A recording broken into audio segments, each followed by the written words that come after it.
Hola, ¿cómo están? Ahora vamos a tratar una cápsula un poco complicada. A lo mejor la tenemos que hacer en 2 o 3 partes, porque esta cápsula va dirigida a una acción más profunda que las acciones que hemos tenido hasta ahorita a nivel sanitario para poder prevenir este tipo de epidemias, porque sabemos que pues, estamos esperando una quinta ola. Este invierno también puede estar difícil, ha habido varias mutaciones, como en este caso la fusión del Delta con el Omicron, dando el Deltacron, que pues en este caso el Omicron afectaba las vías respiratorias superiores, no era tan grave, aunque deja muchísimas secuelas y hipercontagioso. Y el Delta, un poco menos contagioso, pero era el que estaba dando las neumonías preocupantes y mortales. Y ahora se han fusionado. Pero al fusionarse también se dirigen un poco más a la población joven y a los niños. Entonces ya se han estado empezando a encontrar una serie de pistas que tienen que ver por qué algunas personas se agravan más que otras. Y independientemente de las acciones sanitarias de prevención, las acciones curativas como la vacunación, también tenemos que tomar una serie de medidas para levantar nuestra fortaleza corporal, aumentar nuestras defensas. Y eso, curiosamente, tiene que ver con las nuevas disciplinas médicas que están estudiando nuestro cuerpo a un nivel microscópico. Y gracias al avance de la ciencia médica, que es uno de los temas que trato en un libro que publiqué hace tiempo, que se llama De la medicina ancestral a la medicina cuántica, donde voy analizando los saltos históricos y conceptuales que ha tenido la medicina y donde me propongo pues, que el siguiente salto es la fusión de la física cuántica con la medicina, pasando y rebasando el nivel de las moléculas, que es básicamente la industria farmacéutica se especializa en el manejo de moléculas y que podemos entrar al reino de los átomos e inclusive al reino de los campos de energía, como con este caso la Asociación de Física Cuántica, con medicina, dando medicina cuántica, dando química cuántica, dando biología cuántica. Entonces vamos a hablar un tema que tiene que ver con biología cuántica, con nanobiología, con nanonutrición. Es decir, hace tiempo salió en la revista científica American, hace unos 20 años, que se había descubierto que había un factor crucial en el disparo de las enfermedades virales, las enfermedades bacterianas e inclusive el cáncer. Este factor, un artículo en inglés del Scientific American, se llamaba la adhesividad de la pared celular y las infecciones virales bacterianas y la metástasis en el cáncer. Es decir, se descubrió que aparte de la membrana celular, todos nosotros en las células tenemos también una babita, una pared celular, que está hecha pues de una gran parte de agua, una gran parte de una combinación de proteínas con azúcares, es decir, una glicoproteína, que es la esencia de todo moquito, de toda babita, que esa babita pues es parte también del tejido intersticial, del tejido conjuntivo, donde están todas las células inmersas, y ahora sabemos que esa inmersión es al mismo tiempo poquita, al mismo tiempo electromagnética, es decir, de química cuántica, es decir, estos tejidos conducen bioelectricidad, pero también su constitución molecular es muy importante. Y cuando hablamos de moléculas, tenemos que empezar a comprender un poquitito por qué hablamos de nanonutrición. Nano significa justamente la medida que hemos tenido que desarrollar en ciencias, en el Sistema Internacional de Unidades, para referirnos a 9 ceros abajo del metro. Es decir, 1 milímetro son 3 ceros abajo, entonces se podría escribir 0.3. Y esto nos daría pues idea de que tenemos que irnos 3 ceros abajo del metro, estaríamos en el reino de los milímetros. Por ejemplo, el reino de los milímetros es el reino de los párpados, de tejidos. Nuestro cuerpo está en el reino del metro. Entonces vamos a hacer algunos saltos conceptuales para que podamos entender este concepto de cómo utilizar la nanonutrición para cambiar el estado de adhesividad de nuestra pared celular y tener una mejor resistencia, no solo contra los virus, también contra las bacterias y también contra el cáncer. O sea, aquí tenemos una herramienta en manos de la población muy poderosa, pero tiene su chiste saberla usar. Es decir, vamos a acudir un poquitito a esta nanonutrición natural, una forma en que nosotros podemos ir afectando esta pared celular. Este es un concepto bastante novedoso, pero es importante que se comprenda, por eso me va a tomar un poco de cápsulas. Y ahorita lo que vamos a hacer es posicionarnos un poco en qué significa nanonutrición. Entonces, Si vemos el cuerpo, pues podemos usar el metro para medir unos 70, una persona, o unos 50, la estatura de una persona es en base al metro y algo, ¿no? Entonces utilizamos el metro. Cuando queremos medir los órganos, podemos cerrar nuestro puño y ese es el tamaño del corazón o de la matriz. Entonces ya los órganos están a nivel de centímetro. Luego, si nosotros penetramos que los órganos están hechos, el cuerpo está hecho de órganos y sistemas orgánicos, en cuanto a metro, en cuanto a centímetros, si penetramos a los tejidos ya tenemos que usar el milímetro, entonces ya vamos bajando 2 o 3 ceros abajo del metro. Cuando queremos ir adentro de los tejidos y llegar al reino de las células, tenemos que dar un salto todavía más grande. De -3 ceros tenemos que dirigirnos a -6 ceros, es decir, la micra, ¿sí? 1/1000ª parte del metro.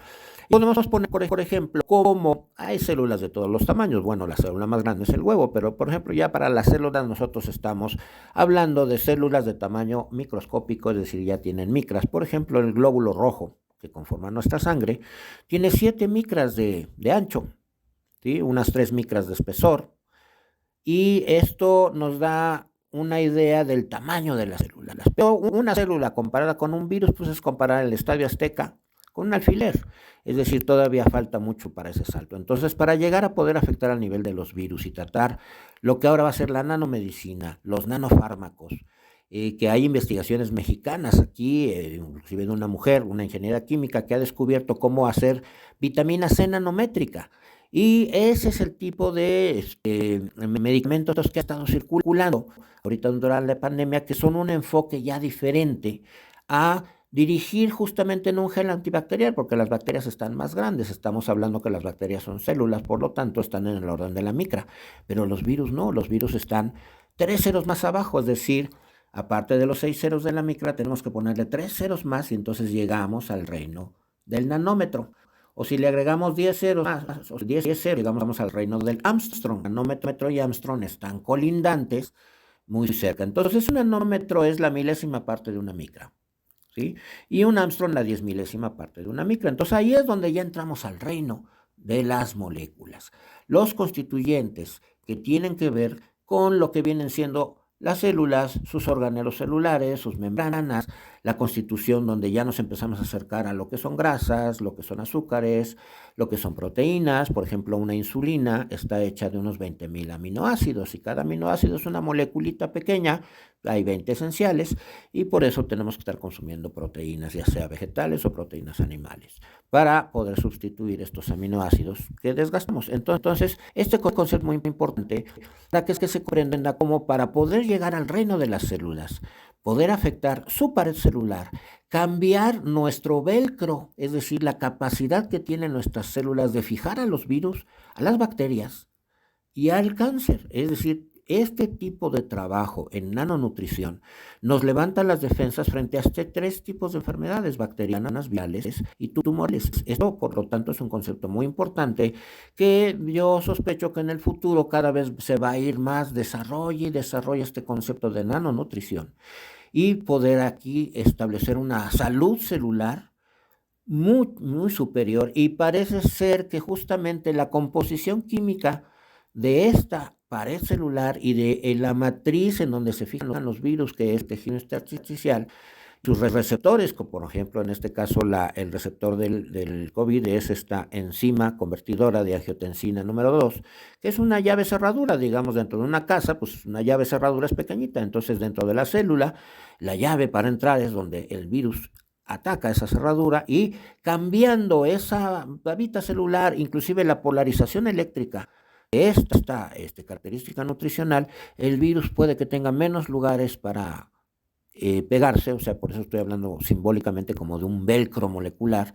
Entonces, ahí es donde nosotros, curiosamente, toda la población, independientemente de las enfermedades que tenga, puede hacer un cambio enorme en su sistema alimentario para poder levantar las defensas. Y obvio, pues esto va a ir dirigido a darnos cuenta que más sustancias tóxicas comamos, más porquerías, vamos a decirlo así en lenguaje coloquial, pues esa suciedad molecular va a ir a parar justamente al reino nanométrico de esta pared celular, de este tejido intersticial, y va a afectar la vitalidad de las células y su exposición ante las sustancias agresoras del exterior que penetran en nuestro cuerpo, como son los virus, las bacterias, los tumorales, y también pues, se ha estado viendo su relación en la incidencia de los venenos, es decir, tanto los venenos de tipo cancerígeno como en este caso también intoxicaciones que nos pueden causar algún tipo de químicos de la industria, que ahorita estamos teniendo un consumo indiscriminado. Se calcula más o menos que una persona se come entre 1 y 2 kilos de conservadores químicos al año. Estos de algunos tumores son de ese tamaño. Entonces aquí estamos tocando un tema bastante importante, bastante delicado, porque esto puede ayudar a muchísimas personas a ponerse fuertes frente a diferentes enfermedades, frente a venenos, ¿sí? Y este tipo de circunstancias, tomando en cuenta el mundo que estamos viviendo actualmente, se requiere levantar esta fortaleza celular. Entonces, en la próxima cápsula iré explicando un poquito todos los descubrimientos que se hacen en nomotoxicología y los 7 niveles de descenso de la nanomedicina hasta que se llega básicamente al DNA y su estructura molecular, que es cuando ya empieza a haber alteraciones de disfunciones, ya sea que se dirija a una célula tumoral o que se dirija a un tejido que se ha fibrosado y se ha muerto y se ha esclerosado. Entonces ahí tenemos ahí un campo de acción muy potente para fortalecer nuestras células, y con el tiempo se darán cuenta que la medicina antienvejecimiento, para ser más exacta, la medicina para detener el envejecimiento prematuro, está basada fundamentalmente en la nanonutrición. Entonces, este es un concepto novedoso, sobre todo también para México. Hay pocos especialistas en nanonutrición, hay mucha gente que sabe bastante a nivel molecular, pero tiene que ver en un contexto de nanobiología, es decir, entender cómo estamos hechos los seres vivos a nivel nanométrico. Por eso empiecen a averiguar un poco qué es un nanómetro, para que vayan comprendiendo esta herramienta tan poderosa que tenemos todos los días al comer, cómo podemos darle fortaleza a nivel de nanonutrición y a nivel de nanómetros a nuestro cuerpo y fortalecer nuestras células, como quien dice, bueno, pues vamos a darle una reparada a mi casa de adobe, la voy a construir ahora de Vicky, que es concreto, y ese salto hace que esa casa pues sea más antisísmica, más fuerte, regule mejor la temperatura. Es un poco eso, depende. Como el dicho naturista, lo que comes hoy es tu cuerpo mañana y tu conciencia de pasado mañana. Entonces, esto es muy importante. Si tomamos papas fritas hoy, pues nuestro cuerpo será mañana de papas fritas y nuestra conciencia de papas fritas pasado mañana. Entonces, también es muy importante recuperar esto, que es la dieta paleolítica, de cómo comían los antiguos y cómo nosotros hemos sobrevivido como especie con esta nutrición por muchísimo tiempo, y es momento de retomar un poquitito estas fortalezas de los antiguos y aprender a nutrirnos un poquitito como lo hacían nuestros bisabuelos antes de que se empezara a intoxicar la humanidad con el mal uso de la alquimia y la forma en que a veces nos puede facilitar la vida en un lado, pero complicárnosla por donde menos lo esperamos. Como ahorita estamos viendo que depende cómo está la persona nutrida a nivel nanométrico, si se agrava y va a parar al hospital o no, y ustedes saben que en el hospital ya es un volado de ahí al intubamiento y ya lo saben. Entonces, nosotros podemos prevenir, y eso es para todos, independientemente de todas las medidas, cubrebocas, vacunación, sana distancia, todas las medidas que tenemos que preservar. Creo que no se le está dando el énfasis profundo al verdadero poder que la nutrición, la trofología y las ciencias de la nanobiología nos pueden aportar para volvernos una especie humana más fuerte y, obvio, poder enfrentar estos retos que nos plantea el siglo XXI con estas herramientas novedosas. Muchas gracias, familia, y espero que les empiece a interesar la nanonutrición.